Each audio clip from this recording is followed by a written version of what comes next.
Boom. Want to thank everybody again for joining us again. I'm Joel, CEO of Wright. For those of you who just hopped on the call, every week, Monday night, 9 p.m., we do free weekly sales training. Absolutely free, no charge, but where we just go over, I've been doing sales for quite some time now. And, the whole concept behind this was being able to share my knowledge with everybody because again, when you've been doing this for 30 years, you pick up stuff along the way. And my passion is not just sales, it's also training. So any chance I have where I can pass on something that might help somebody, whether you're a rookie, whether you're a seasoned veteran, I love training and I love helping. And I got a lot of good sauce here, man. So I'm hoping that it'll convey. And you know what? It's 9:04, so I'm going to go ahead and kick this off. So again, welcome to the Wright Light Weekly Sales Training Webinar. Again, my name is Joel. I'm being joined by my team of coaches, which I'm going to get into in a second. Combined between the three of us, we have over 75 years of sales experience, which is insane to think about. And every week we discuss different sales topics, strategies, sales theory, word tracks, how to handle different objections. Regardless of your experience, I feel like every single person can take something away from this. So again, if you're new to the meeting and you just hopped on, please make sure you mute your mic. We're going to save the last 10 to 15 minutes for an open Q&A. Any objections that you've encountered that you're not too sure how to handle, any questions you have, any advice that you have based on your industry of sales, save it for the end. Last 10 to 15 minutes, we'll open it up and give everybody a chance to ask their questions. So I appreciate everybody for joining. Yeah, so kind of to go into it again, not that I'm kind of a big deal, but I just authored a book. I wrote a book. I'm a published author. 3 months ago, I published my book, and it's called How to Sell More Better. Would you look at that? Put it up. I can't really see it with the green screen. That's fine. But I took my 30 years of sales experience and I put it into this book. And it's basically a manual, if you will, regardless of your level of field of sales, your level of sales, that goes over the fundamentals involved in becoming elite. And what do I mean by elite? I'm talking about being able to handle any objection, any type of customer, any situation, doesn't matter. You treat the process the same, you approach the sale the same, and then using basic human behavior, you get to the end game, which is to get to the sale as quickly as possible. So that's what I wrote in my book. So I'm going to share my screen with you guys real quick. Hold on. I got a couple slides here. Hold on. Let's get back in it. We are in it to win it. Who knows? Oh, I am sharing my screen. There we go. All right. All right. Can everybody see the Wright Light logo there on the front? Just give me a nod if you can. Okay, cool. All right. We're going to go right into the very next slide. Give me one moment here. All right, guys. All right. So this is my book, which I've authored, How to Sell More Better. It was on the Amazon bestsellers list top 10 for 3 weeks in a row for sales strategies and techniques. Master the craft and close at every level. Even if you thought you were not a natural born salesperson, you can get something from this book and it will turn you into an absolute beast. This is me. Again, I'm Joel, 30 plus years of sales experience, business to business, door-to-door sales at age 18. While the majority of my peers were selecting what colleges they wanted to go to and getting started on their first semester, I was literally pounding the pavement, going business to business. Doesn't matter. It didn't matter the business. Even if the sign in bold red letters said no soliciting, my job was to go inside that building, get my no, because again, every no brings you closer to a yes. But it was doing the door-to-door sales and becoming so efficient at it that I think really laid the groundwork for my career moving forward. And it's what did that. I think it was doing that really kind of separates me from every other person that I worked with in the car industry. And I was in the car industry for almost 15 years. But it was because I had door-to-door sales experience, knowing how to handle objections, knowing how to handle very angry people and kind of deal with that kind of built the foundation for what I currently have right now. So again, my book, How to Sell More Better, I'll drop the link and email it to everybody. Feel free to check it out.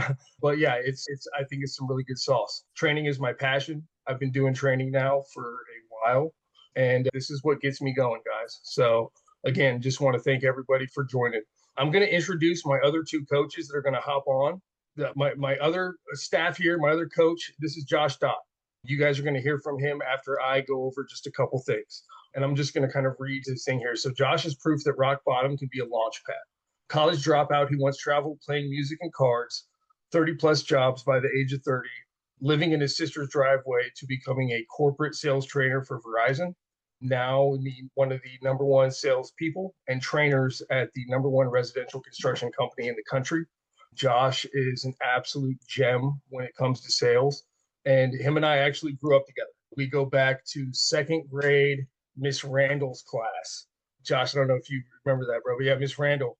And we went to elementary school, middle school, high school together, played baseball, played football, played every sport under the sun. He's a close, dear friend. We kind of lost touch after high school ended, and then reconnected later on in life when he was a corporate sales trainer with Verizon, and I was doing sales at a Honda dealership in Williamsburg. Kind of stayed in touch ever since, and I'm super, super blessed to have him part of the Wright Light sales team. So, Josh, thank you for being part of this. I'm now going to shift to our third coach, which is Shelby McDannold. Shelby has done it all, 25 plus years sales experience. Shelby actually trained me shortly after I got into finance. And at the time, he was a corporate F&I sales trainer. So his job was to go to multiple different dealerships, retrain, and continue to train the F&I managers, making sure that they knew every aspect of their job. He actually, shortly after I started at Subaru as a finance manager, actually 3 days after I started, they fired the only other finance manager because clearly they could tell that I was very good at doing my job. So I had nobody else to relieve me for my days off. For a long time, Shelby actually would come in and he would work for me so I could actually have a day off and spend with my wife and with my daughters. So Shelby, cheers to you, bro. Appreciate you. So Shelby, 7 years corporate F&I sales trainer, over 15 plus years sales management experience. He's a seasoned vet. And one thing I loved about Shelby whenever he would come to the Subaru dealership and visit me, excuse me, was we would always discuss sales theory. And that's like something that I just love. I absolutely love it. I love talking about sales. I love talking about sales theory. I love talking about just different aspects of sales, what makes people tick, what people are thinking about constantly. And for me, that was one of the big takeaways from Shelby, man. He's a beast, and you guys will see here shortly once you get talking to him why he's such a critical asset here to the Wright Life family. So to kind of get started, and before I get into this, which is what I'm going to be talking about tonight, I just want to give you guys my background. So kind of touched on it a little. So right out of high school, I did door-to-door sales. I did that for 3.5 years. So I wasn't even 21 years old. At the time, I was 19. I had just been promoted to a sales manager. I had 34 employees underneath me. I could not buy a drink at the bar, but I could buy the entire bar. I was making on average $1,900 a week running a sales office in Virginia Beach, and we did door-to-door sales. And it was doing door-to-door sales that it built the thickest skin imaginable.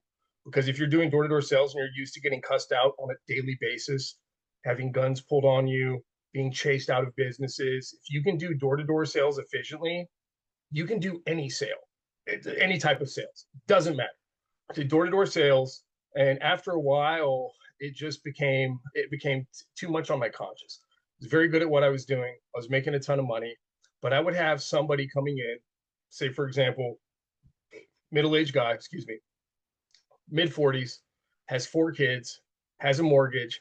He responded to our newspaper ad that we put out there to come in, have fun, make money, warehouse sales experience, promotional marketing. He would come in not really knowing what the ad was about. I would interview him, not really tell him what the job was about, because that's what you were supposed to do at the time. And you were supposed to get them to try to come on what we called a day of observation, where they would come and tag along with one of the salespeople, and they would follow them and shadow them and go business to business, parking lot to parking lot. Any person you saw, you would try to sell them one of 4 different promotional items, whether it was like Samsung, Disney, Samsonite, you name it. It was like we had 4 different items every day, one that appealed to a child, a man, a woman, and then like a general universal like household item. And we would just hustle them business to business. And it got to the point where I knew the guy that I was interviewing was not going to make it. Like, this dude is not going to make it business to business. His wife is not going to go for this. He's not going to go for this. But I would have to sell him on that to get him to sign up, to get him to come and work for me. And after a while, it's like I didn't care how much money I made. It's like my conscience took over, and I was like, I can't continue to do this. Like, to me, it wasn't ethical, because the ratio was 1 out of 1,000. 1 out of 1,000 people that actually came and signed up would actually make it and be able to do the job. So, long story short, moved back home to Williamsburg, Virginia. I start waiting tables. Then I became a professional waiter slash bartender for 9 years. And waiting tables became my new area of sales.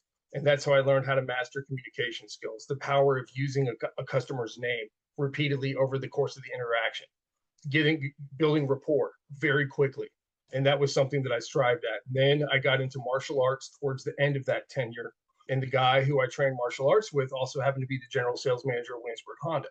He held 15 black belts over 3 different martial arts. And okay, my light is fading here, so I'm just going to hold on, guys. We're going to shift on the fly here.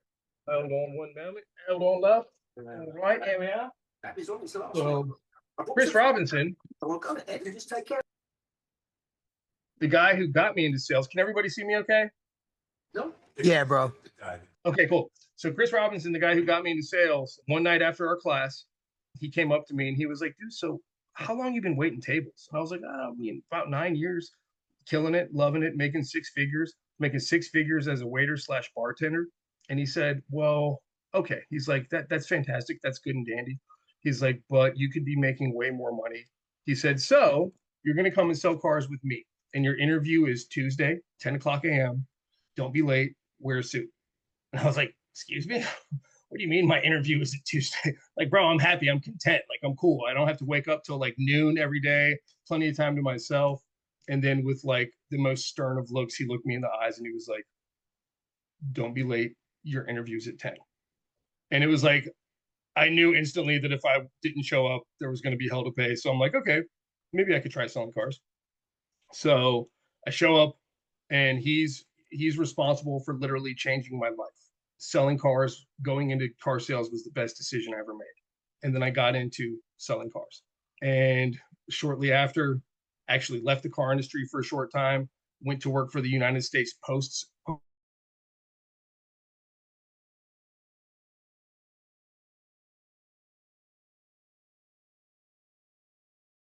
Postal Service. I was in their management years, working 5 to 6 days a week. It's fantastic. However, shortly I realized that it wasn't for me and that it didn't matter how good I was at my job, how enthusiastic I was, how efficient I was at delivering mail. There was a definitive ceiling for how much I could make and what they deemed I was worth. So I quickly made the decision to leave and I got into car sales. I went back into car sales. So neither here nor there. What I'm going to do now is I'm going to go over what is on the screen right now, which is the 3 universal sales laws. So after doing sales for so long, specifically door-to-door sales and car sales, I came to the conclusion that there are 3 universal laws that govern any sales interaction. And this is them. The first one, price is only an issue with the perception of lack of value.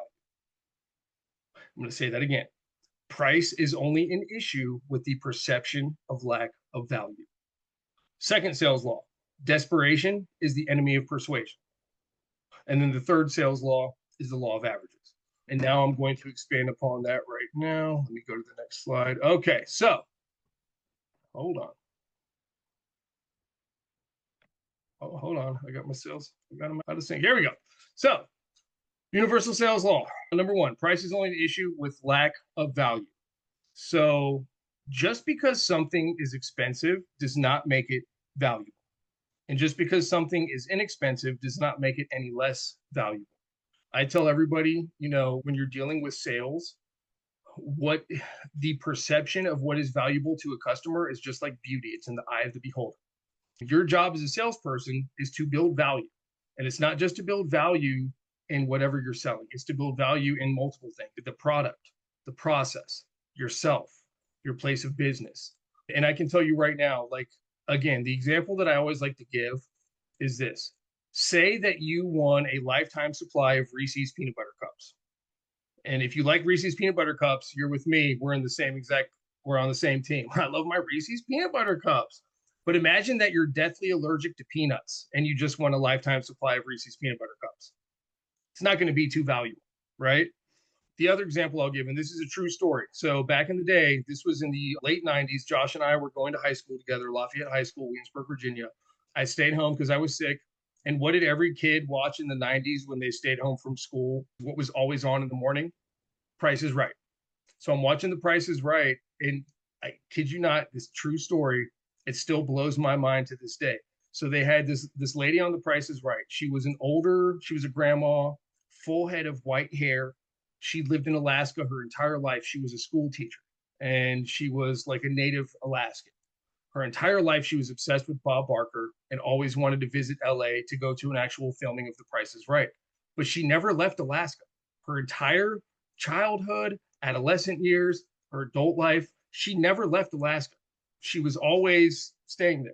So her kids and her grandkids saved up some money. They bought her a plane ticket. They flew her out to LA so she'd go on The Price is Right. She's in the crowd. Guess what? They call her name. She comes down, and this is where they bid on like whatever the item is. You have to guess the price. She guesses the price right first try. She gets up on stage with Bob. She's on with Bob. She actually makes it and advances all the way through to the Showcase Showdown, right? She's on the Showcase Showdown.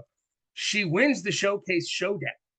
And the announcer's like, all right. And Bob's like, Bob, tell him what she's won. And the curtains open up. An all expenses paid trip to Alaska. And I swear to God, her face was like, didn't matter that it was an all expenses paid trip to Alaska. This lady has grown up in Alaska her entire life. There's no value. So just because something is expensive doesn't mean somebody's going to see value in it. So again, the first universal sales law, price is only an issue with the perception of lack of value. If you can build enough value, not just in the product, but in your price, in your business, in your brand, in your process, then it doesn't matter what the price is, because if somebody sees value in that, the price is not going to be the objection. It's going to be something else.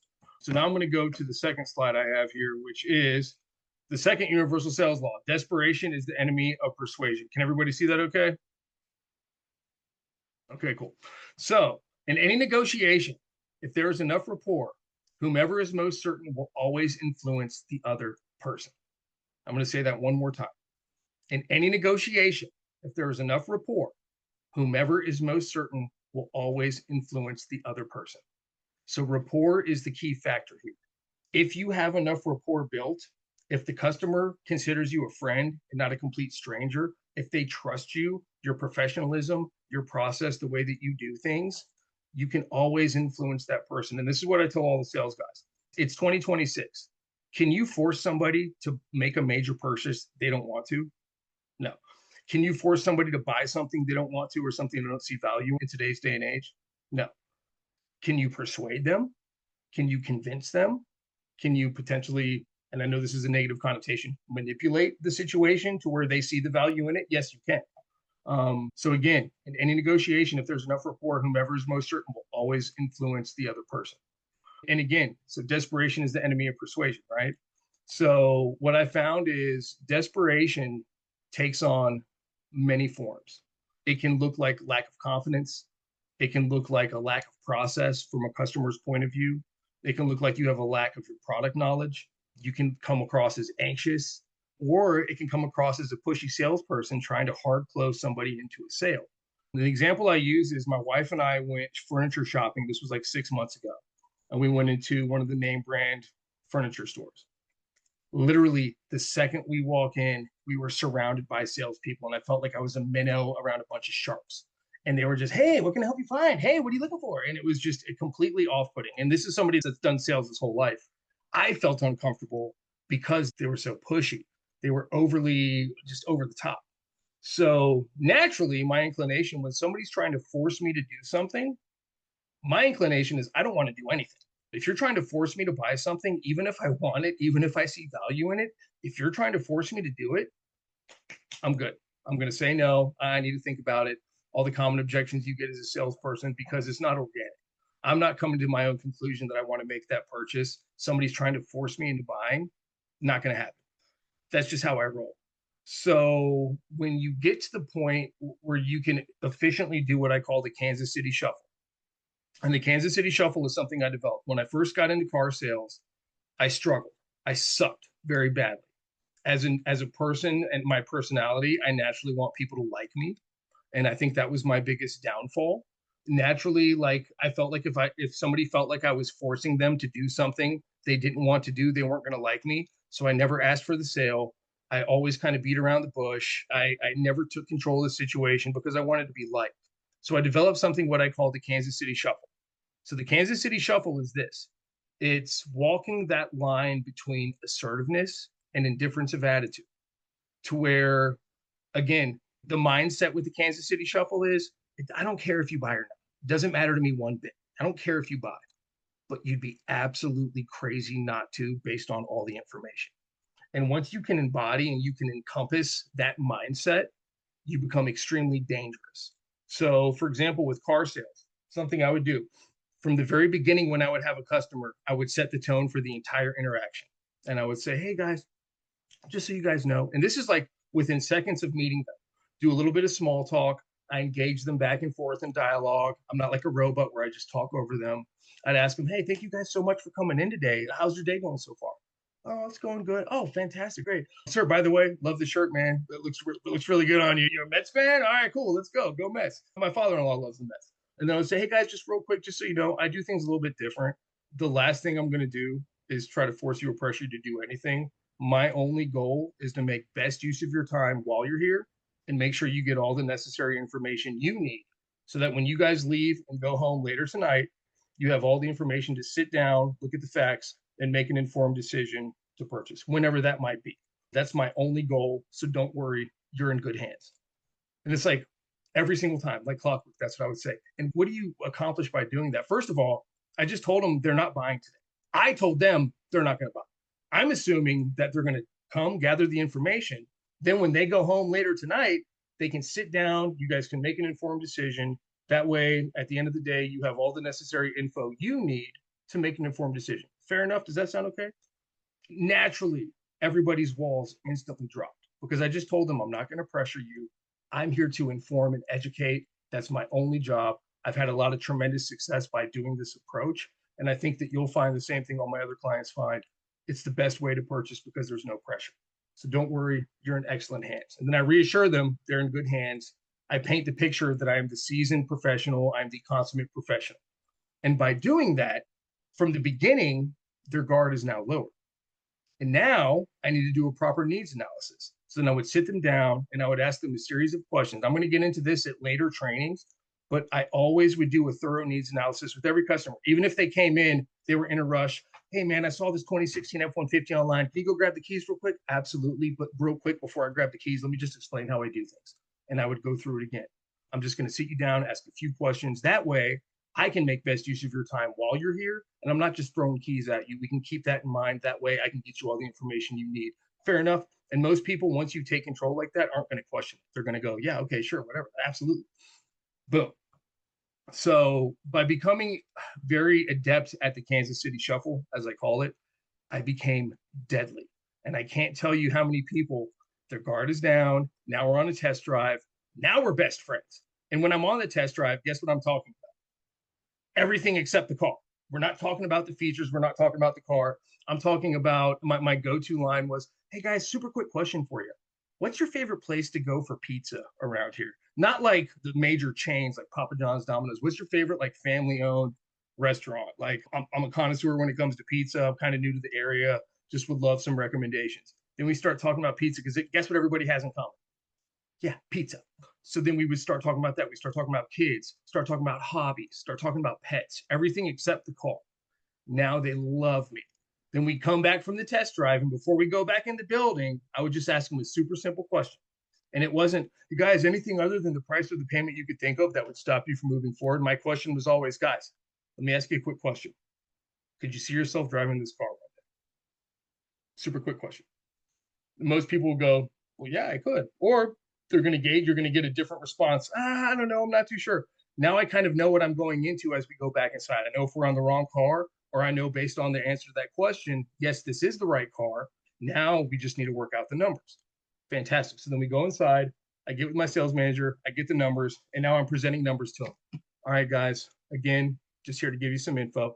This is, and as I'm pretend that you're looking at a worksheet upside down, then you're sitting on the other side of the desk. This is the sale price of our car. This is the trade value for your car. This is your payoff. So that's your equity right below that. That bottom number is the amount financed. Guys, here's the pen. I just need you to go ahead and circle the payment based on the term and down payment that best fits your budget. And I'll go ahead and get this thing gassed up for your ride home and get my detail department to get it fully detailed from top to bottom. Fair enough? And then I hand them the pen and then I shut up. And at this point, again, they're not expecting me to hard close them. They're not expecting anything because I've told them I'm not going to pressure. But because they like me so much, it's way more difficult to tell a friend no than it is a complete stranger. And that always worked in my favor. And I was very good at building rapport.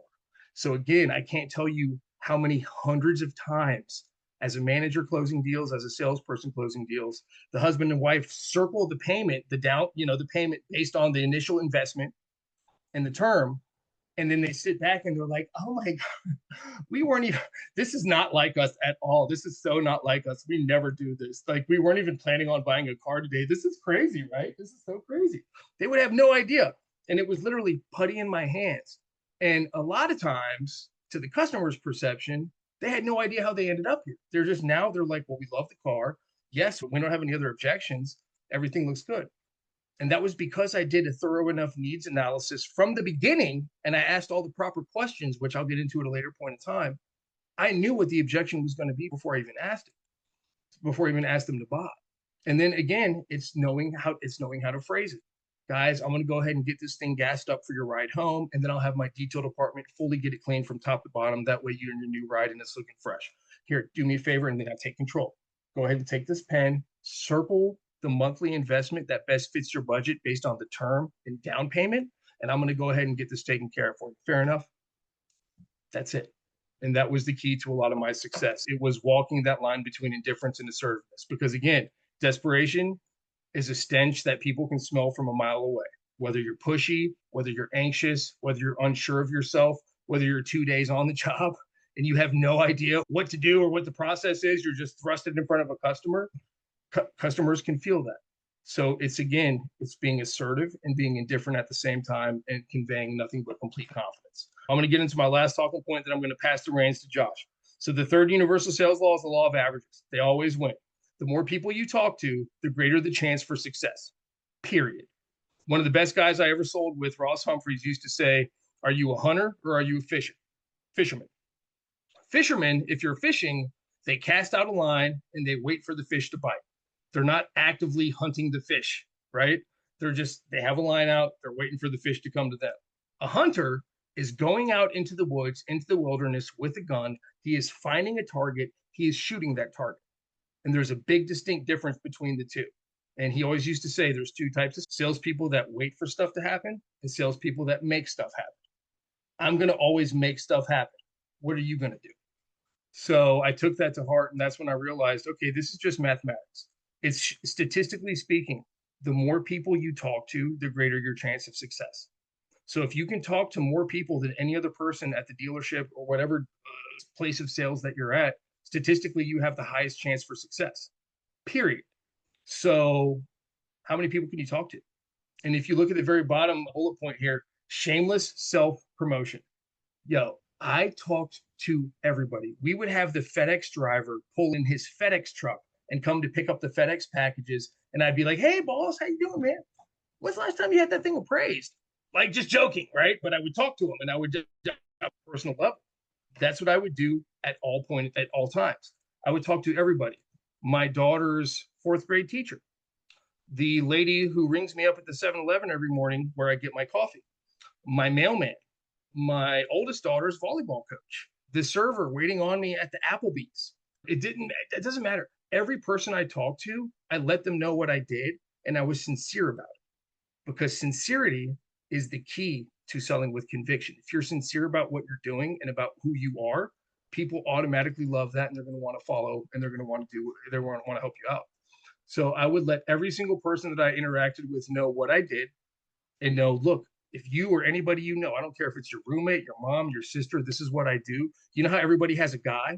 They have like a mechanic who's their go-to guy. They have an insurance salesman who's like their insurance guy. Everybody has like a real estate agent who's like their house guy. I want to be your car guy. Even if you buy from me or not, if you just need some advice on a car, call me. Tell me what the price is, give me the VIN miles, and I'll see if it's a good deal for you. That's all I'm here to do. And when you talk to everybody like that and you shamelessly self-promote, you don't know where your next sale is going to come from. You don't know the person that's going to refer somebody to you. You don't know the person that's going to come in that you talked to 2 weeks prior that's going to come and buy a car. I had to go to Xfinity to pick up my daughter's Apple Watch, my youngest daughter. I'm talking to the sales guy, and we're making small talk. And I'm like, hey, man, so how long you worked here? He's like, oh, I've been here about 2 years. I was like, you like it? Yeah, I like it. He's like, what do you do? I was like, oh, I'm a sales manager up the street at the Ford dealership. He's like, oh, man. Yeah, dude, it's fun. My car's been acting up. I was like, bro, what do you drive? And then we started a dialogue, started an interaction. When was the last time you had that thing appraised, man? I haven't had it appraised in a while, man. I still owe quite a bit on it. Well, how do you know what it's worth? Well, I mean, I guess I don't know what it's worth. Bro, what's your next day off? It's Thursday. This was on a Sunday. My next day off is Thursday. Look, bro, come by on Thursday. Come see me. Just give me 5 minutes, dude. I'll put a quick number on your trade. That way, at least you know what it is. And I'll let you know if it even makes sense for you to trade. We'll see if I can do something. Bro, this is what I do. Just give me a shot. Okay, absolutely.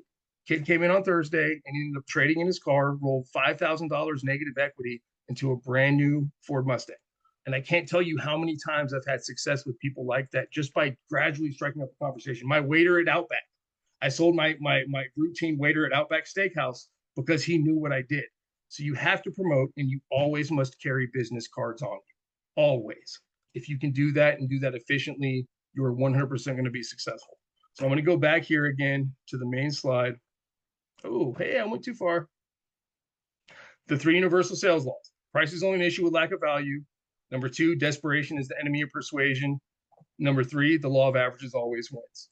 Now I'm going to go ahead and I'm going to turn over to one of my coaches, Josh. Josh, I'm going to give you the spotlight, my friend. You now are in control, guys. I want to welcome Joshua Dodd, former corporate sales trainer for Verizon, one of the best guys I know. Just listen closely. Everything he says is fire. So, Josh, take the floor, buddy. Appreciate it, Joel. Well, first and foremost, thanks for everybody again being here. From what I understand, a lot of you are possibly new in sales or just looking to sharpen your tools. Because ultimately, this is what it is. That's all we're trying to do is share some tools, put it in your arsenal, because you got to go to war. It's time to hunt. And if this is a new sales position for you, I remember my first sales. And that's what I was talking to Shelby about when we first joined on here. So what's your first sales? And that's when you get that taste. That's just the blood in the water. And you're like, whoa, all I have to do is talk to people and I make money from helping them. And once that clicks and once it starts to set in, you got to get more, got to talk to more, got to feed more. And so I started out cold calling for an advertising company to sell advertisements that are printed on the pharmaceutical bags when you go get your meds at the whatever pharmacy. Hard sale, cold calling, no one really likes. That really got my skin thicker and thicker. I went in and I worked cell phones as well. Like you said, I worked for Verizon, a very competitive job. Most people get into sales because of either opportunity or money. Let's be honest here. Money is a big driver of our position, and you make your own paycheck. When I realized that I make my own paycheck and I'm not working an hourly, I'm not working a salary, but I can be uncapped and go, all right, let's roll. I worked through lunches for a good portion. I really started grinding, and it was customer facing at first. This was right after I got off the road playing music for a living and playing cards. And literally, it was just one of those lifestyles that, all right, I'm going to try it. I need to. Got married, had a kid. I got stuff to pay for. And 30 jobs before 30 was right because I'm bouncing around everywhere. But then I found my niche. You find your niche, and whether you have it or not, everyone has, like you think you have it or not, everyone has the sales technique in them, whether it's a personal salesperson, a helpful salesperson, or just a strategy by the numbers. There's always something that you can do to capitalize. I worked up the ranks through Verizon, and I was promoted a lot faster than you would ever think that, oh man, I had 30 jobs first and now this. And then I worked myself and jumped channels even.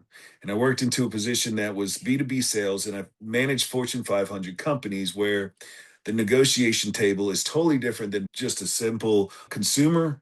Now I'm talking to businesses managing millions of dollars. So I've seen every aspect of it. And when it all boils down from whether it's cold calling, just advertisements to companies, to selling houses now currently for custom homes and selling literally a dream. It's not even a product that I can show you or touch or hold. It's just lines on a piece of paper that I can draw for you and say, looks kind of nice, right? Can you envision it? I'm selling a dream. So from an actual physical product to a service to dreams, I have a vast array of sales training and experience where I'd love to share, because that's one thing that a good sales rep should do. You should always have a mentor and mentor so that it helps sharpen your tools and keeps you sharp. So selfishly, this is great for me. So it keeps my, tools sharp. And I go to work every day using the same thing that I'm preaching. I practice what I preach. Be authentic. When you're in there, people can like those three rules there are imperative and can be described in many different facets, where you can definitely take the science of sales and it's just a numbers game. If you are a robot and you didn't have much of a personality, you're fine. Just do the sales by the numbers and it will still work. You don't have to be very personable or likable. Just do it over and over, rinse and repeat, and it will happen. If you're really likable, then there's a handful of things that like you already have in your advantage. So you play the numbers and you stick to the patterns and it will work. But you're already here, then that's the first notice that you're driving yourself, that you want to better yourself. And between the three of us here, I believe we have the tools in our shed here that we can share with you and really capitalize. And for those here, and that just some quick nuggets for you guys before I pass it on to Shelby, that this is just basically introduction of what I'm going to bring to the table each week and how to share from just a person to person to a business to business, whether it's a $50 case for your phone, whether it's a $50 million plan for your business. It's like, whatever it may be, I'm in all aspects there. But some quick hits for those beginners that are new and that really want to sit out there and drive. The quickest thing that you can adjust yourself right now is mirror your client. Whatever they're doing, you do. If they're going to not talk much, you don't talk much. If they're going to talk much, then talk a lot. If they're happy, get excited. If they're stoic, stay stoic. Mirror your client to a degree. Still don't lose your personality, but mirror them. That works. Fake it till you make it. That's your next one. Everyone has a bad day. I don't care if you got in a wreck on the way to work or whatever. It comes out of you when you have a bad day. Your girlfriend broke up with you, so whatever it is. Don't let it show. Smile in the mirror. Get focused. It's like a scene in a movie. Just, you got to get focused. You got to fake it till you make it, because other people feel that. Speak with confidence. Even if that price is a gross price in your mind, don't ever count the client's wallet. You don't know what they're holding. You don't know what they have. So don't count their wallet, and say the price with confidence. Not like, well, that car is, I know you said 30,000, but it's 40,000. They might not care. If you've already showed them the value, you have showed them where it's coming from. Don't count their wallet. Just because you have the hurdle, don't mean you have to put it up for them. And then my last little bit of is really ultimately sounds so simple, but what we oftentimes forget to do, just ask for the sale at the end of it. Just ask. Every single one, ask. And we forget to all the time. Oh, I don't think they're going to want to. Oh, I don't think this is the right time. It's all saying I, not them.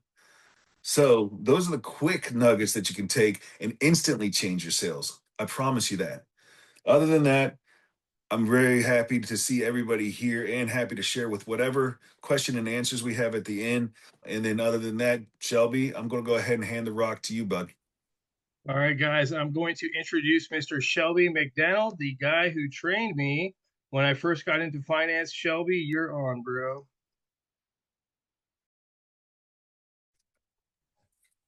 You're How's live. it going, everybody? All right. So, a lot of good points being brought up tonight. I think the big thing is, what's happening before you're building value, right? So we always hear this build value. So what are the techniques that you can use to utilize that or to build value in your product? Well, first off and foremost, before you start with the customer, you got to know your product. You got to know in and out. You got to understand that the customers, they have the internet. They know all the information, but what they don't know is the actual feeling that the car gives them, how it feels on the road or how it feels in their hand. If you're selling them a watch, they can only see it and imagine what it is. So now it's your opportunity to bring everything to life. And they may find they don't like it. They don't like the way it looks, it smells, it feels. But now it's your opportunity to give them that experience. So with your training, I know. So right now I work with the CDGR store and they're huge on training. Obviously they have to. Everybody's heard the woes that we've had. So they're highly focused on the training aspect of the business. So you have to be an absolute professional because that's what we are, sales professionals, and know your product inside and out. Not only your product, but what you're competing against. So if you're selling Rolexes, why is your Rolex better than that tag or any other kind of highline watch? Have you experienced it? Have you worn it for a week? Try to tell time with it. Why is this that much more expensive or why is it better than the product you're trying to sell? So diving down when you have free time, I get onto my salespeople and my BDC agents. How much training are you doing? I've got one agent right now that every time she meets adversity, the first thing she does is turn around and look at me and she's like, well, what do I do? You've been doing this for 8 months. You haven't ran into this problem before. So let's give an example. Customer sends her a link and it was to a Summit Jeep Grand Cherokee, which is just one step below the top of the line. You got a Summit Reserve, then Summit, then Limited. So, or well, Overland, then Limited. So then she sends her a link with two limited Jeep Grand Cherokees. The customer asks, can I get somebody that knows what they're talking about?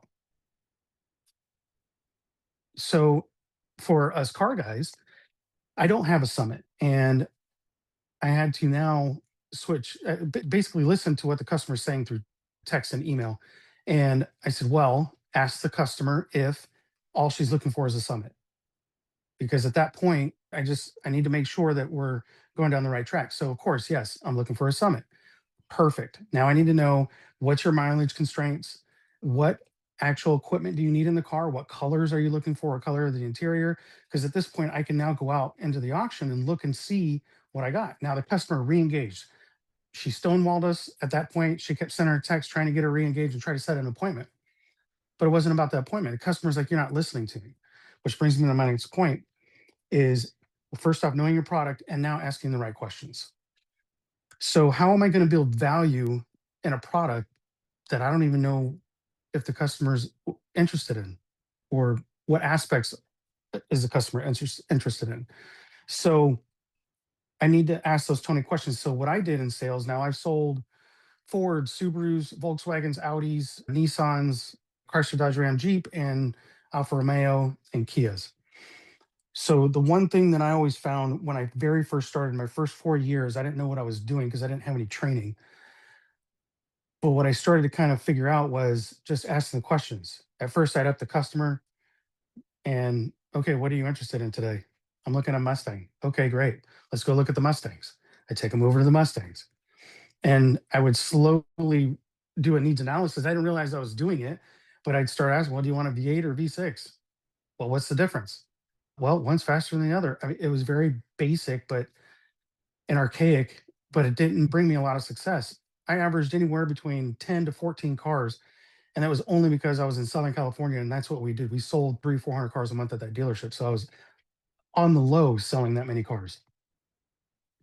And now, so I took some time off. I was in the military for a while. I actually got into the military to get out of sales and then to get right back in sales. Well, I was a technician for a while and then got back into sales. But when I did, at first, when I started out, it was 1996 to 1999. There was no internet. There was no emails. I mean, email was around, but we weren't emailing. People come up with a newspaper. So then I go from rock and chisel right to the internet. And now I had to learn the process from scratch, really. Only thing I really knew how to do was sell a car, but not really. So I had to dig down. I had to figure out what it was that was going to make me more successful than the next guy. So asking these questions is important. Well, what questions do you ask? That's the thing, right? So I had to figure out what 20 questions. So I would play the game 20 questions, because if you've ever played it, once you get to question 18, 19, you're like, I don't know what it is. So what I would do is I would figure out what questions am I asking with all these customers that make more sense, that like, have some, that are tangible, right? So I would play the game 20 questions in my head. And once I got down to the 20th question, if I didn't have the customer in a car picked out, I'm getting a TO. Have them figure it out. I'm not the best salesperson in the world, but I could sell a car. So I would also make sure that I was very deliberate in the questions that I asked. And then what does my presentation look like of whatever product I'm selling? Am I pointing out key points that the manufacturer wants us to hit? Or am I finding stuff that I like, that I found out that I found it was interesting? Am I picking those things out? But I always had a go-to, because there's customers that you have that, more often than not are looking for safety. So for my product, it was safety. So I would tailor that around that. And then during my 20 questions, I would also wrap up my survey in my questions I'm asking. So let's say when I'm doing my walk around, on the survey, when you buy this car, they're going to be asking you if I hooked up your Bluetooth. Get your phone out. I'll show you how easy it is to hook this car up to Bluetooth.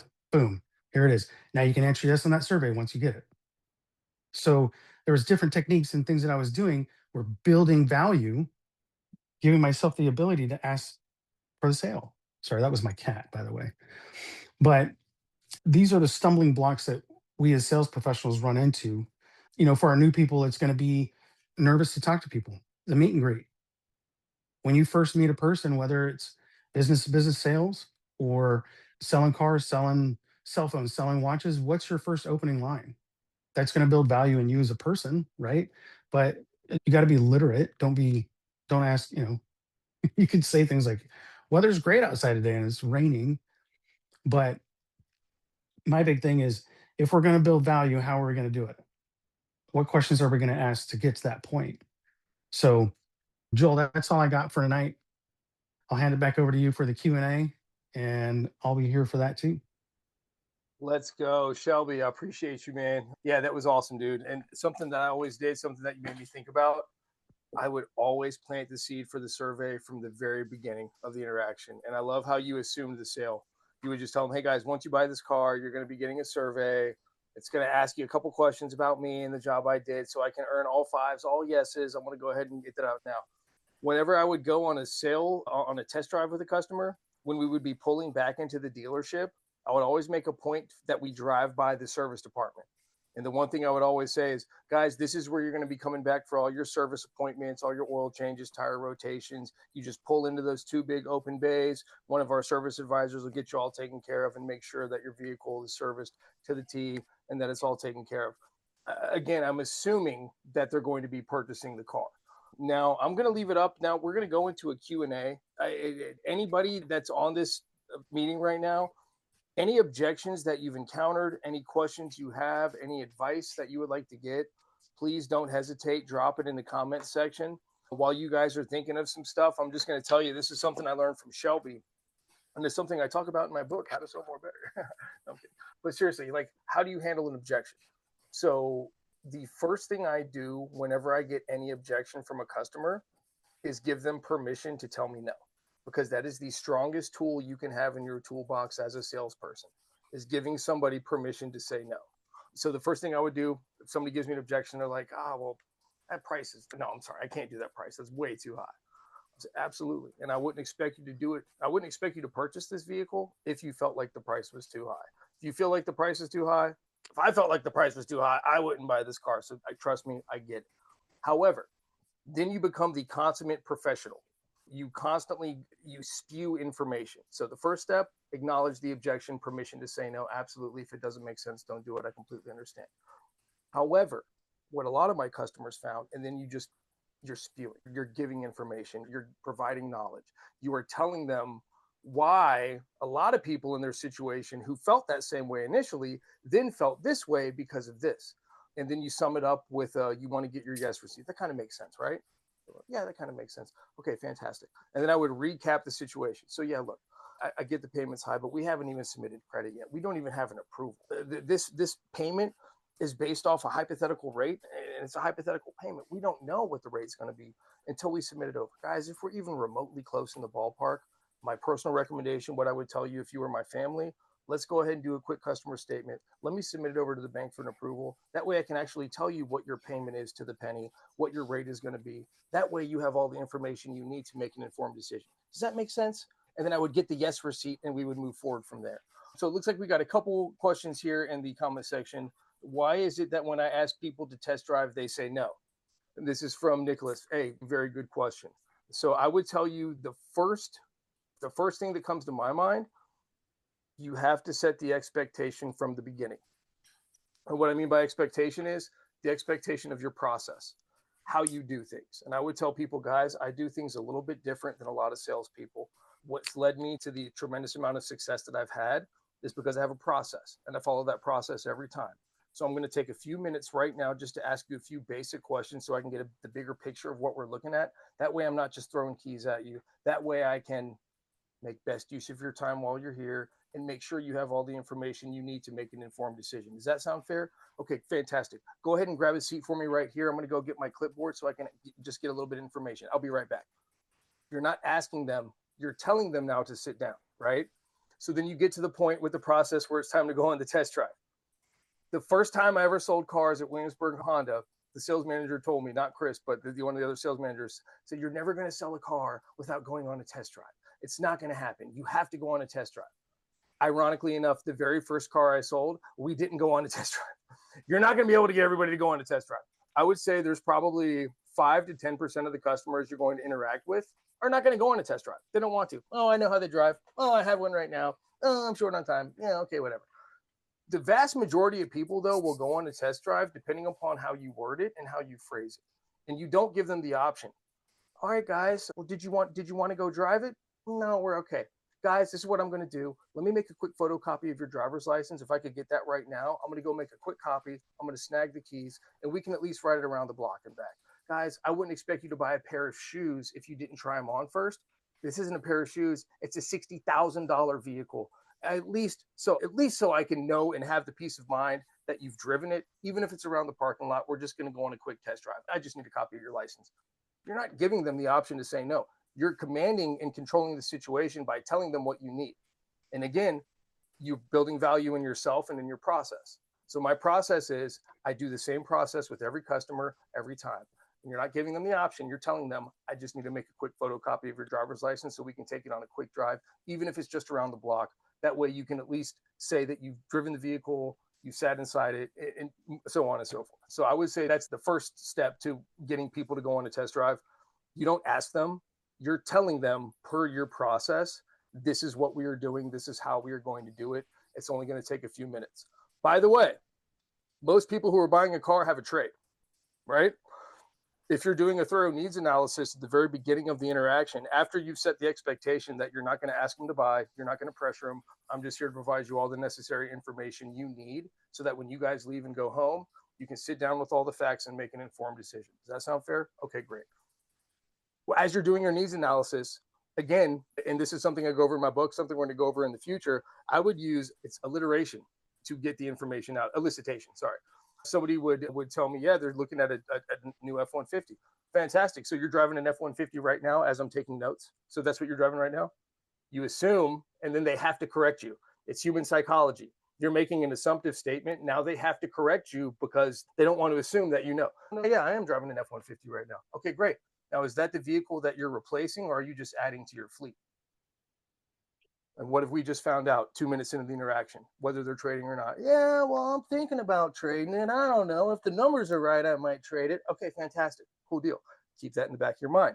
Then once it gets time, when you're done with your needs analysis, all right, guys, this is what we're going to do. I'm going to make a quick photocopy of your driver's license. We're going to take this on a quick spin around the block. While we're doing that, we're going to kill two birds with one stone. Again, my goal is to make best use of your time while you're here. I'm going to have my appraising manager take a look at your car. He's going to drive it like a block and back just to make sure there's no shakes or shimmies in the steering. That way, when we come back, I can give you the exact dollar amount that we're going to give you for your trade. So you, again, have all the information you need to make an informed decision later on tonight when you guys go home. Hey, Joel. Yeah, please. So if a customer gives me a hard stop at they don't want to test drive, I would stop and I would say, well, what is it exactly you're looking to accomplish today? So I want to find out where my level of resistance is coming from and why, right? So if I don't need to drive it, I've driven them before, blah, blah, blah. Well, listen, I'm going to tell you this. Before you sign on that dotted line, you're going to test drive this car because heaven forbid something is wrong with it and we don't catch it now, but you've already signed everything. You get in your car and you're driving down the road and you hear something. So I would like to be able to get that taken care of while we're doing the negotiations, or maybe even just pick another car. But you got to test drive. That's all there is to it. That's beautiful. And again, you're not giving them the option. You were telling them this is part of our process. This is what we're doing. Beautiful. Absolutely beautiful. So to now reference the next objection here in the comment section, I need to talk to my wife, which Joel, is probably, oh, please. I was going to say, I get this one all the time. And this is probably going to be one of the most common, especially in the car industry as well. And correct me if I'm wrong, but it's probably the number one. Would you say that it's the number one hurdle that you have seen is got to talk to my wife? That seems to be definitely in the house buying world. Because I would say talking to the wife is definitely top three. It's the top three objection that I hear in sales. Yeah, absolutely. It is one of those things where if you buy a vehicle, you're buying it, vehicle I buy for me. I'm driving it. Do I've got to ask my wife to buy a vehicle? Yeah, of course I'm talking to it, but am I just wandering off to a dealership or buying a house or what have you? I mean, it could be buying a cell phone plan. Literally, got to ask my wife, husband, spouse, whatever, is a common thing that I always instantly agree. I don't do anything other. Oh, come on. You don't need her approved. Like, it obviously depends on the rapport that you have with the client to know how to manage and navigate that conversation first and foremost. I mean, if it's a playful conversation already, sure, that little, hey, man, you really got to ask her? Nah, come on. Let's go. It just depends on that level. But let's just keep it professional and everything. Just agree. Of course, I'd expect nothing less than to ask your spouse on to buy a $60,000 vehicle. Great purchase. So how do we overcome that? Oftentimes, it's going to ask of, what does your wife want as far as vehicles, or you got to ask more questions then, because it is presenting a hurdle. And it's just like the car thing of, I don't want to do the test drive because it's just a hurdle. I have not sold myself yet enough for them to have the confidence that, all right, don't worry, we're going to take this. So it's normally just a hurdle to get past. And ultimately where I'm trying to get to is, yes, we do need to get wife on the phone, husband on the phone. Let's go ahead and do that test drive, blah, blah, blah, get down the road or go look at this house, what have you. But let's get them on the phone. Are they available, or what time are they available? And can we reschedule the time and like have firm time, firm confirmation of when to come back. But the biggest thing is, well, what about let's getting them on the phone? Getting to the point to be able to ask is, let's get them on the phone. Let's ask. Let's do it. And I love that. And something that I would say to that, if you're doing a thorough needs analysis at the very beginning of the interaction, one of the questions that you have to ask is, you're not asking specifically, are all decision makers present, but you're finding out, are all decision makers present? You're here, but your wife's not here. Where's your wife? What's she doing? Okay, cool. Has she been able to check out have you guys seen these before? Have you experienced these together? So I'm going to know off the top whether or not that's going to be an objection later on, because I'm asking the questions from the beginning of the interaction in my needs analysis, because again, it's going to be so thorough. Where's your wife at? Well, she's at work. Okay, cool. So then when he hits me with the, yeah, well, I've got to talk to the wife about it, my instant go-to is, my first word track is going to be, well, absolutely.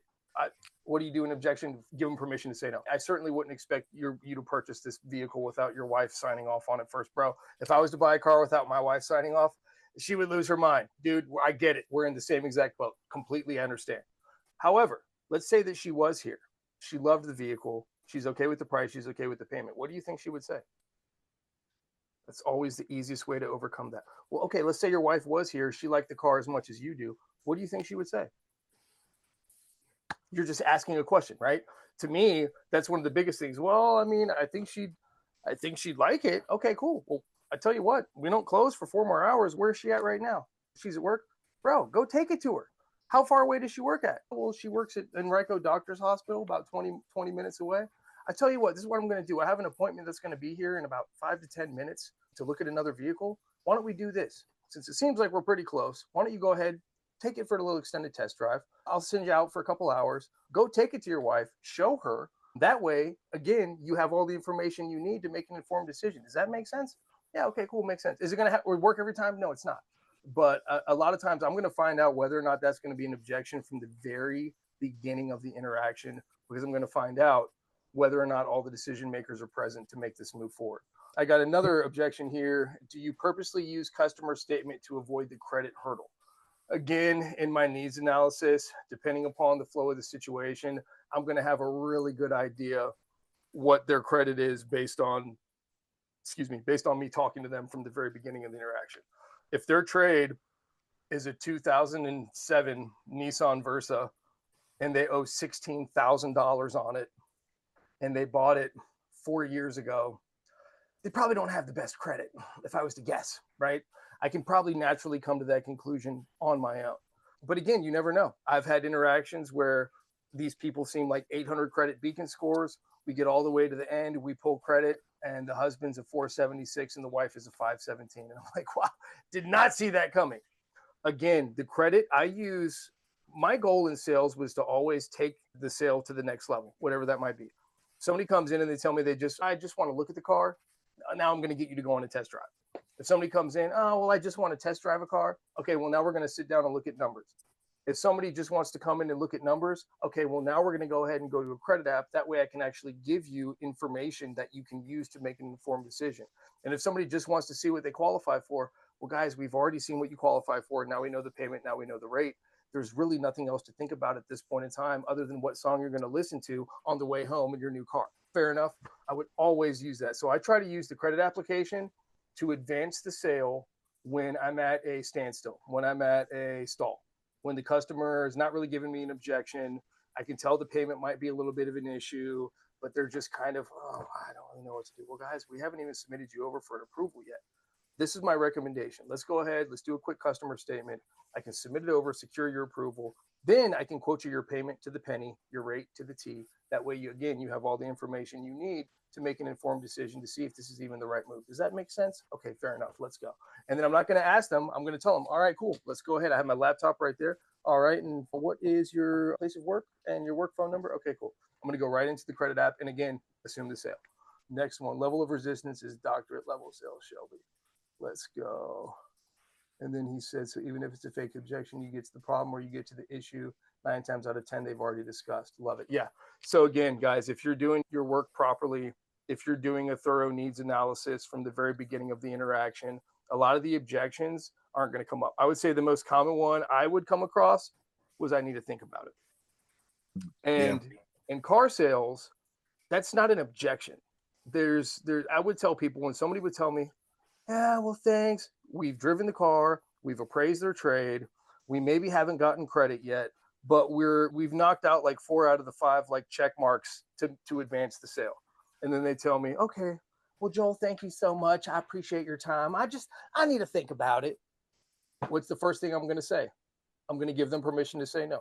Absolutely, you need to think about it. It's a big decision. It's a big purchase. I wouldn't expect you to move forward if you weren't comfortable. I know myself, I wouldn't move forward on a vehicle if I wasn't 100% sure myself. I get it. But let me just share something with you. The majority of the time when a customer tells me they need to think about it, they're just delaying something, a question or some information that they didn't have to begin with to make an informed decision. And a lot of times all you're doing is delaying the inevitable purchase or not to purchase. So let me ask you a question. What exactly do you need to think about? And then I'm going to shut up and I'm going to put the onus back on them. Now it is their job to explain to me what they need to think about. Oh, well, I don't know. I'm just not too sure. If they still don't give you an objection, I would say, okay, guys, again, I wouldn't expect you to move forward if it wasn't. I'm just a little confused. And then I use the 4-part question. I talk about this in my book. I'm just a little confused. You like the car? You like me? I don't smell bad. You like the dealership? Okay, cool. So is it just you don't like the car as much as you thought you did? Are you afraid that buying this vehicle is going to take you outside of the budget you've already set aside for your family? Or is it something else altogether? Permission to say no. Is it price? Is it value? Or is it something else altogether? And when you combine those 4 questions by giving them two giveaways and then you leave it open-ended on the end of it, or is it something else completely? 9 times out of 10, whatever the objection is going to come out. Well, I'm waiting on an insurance settlement check. I had a total loss 2 weeks ago. The check still hasn't come through. So again, I don't have the money for my down payment.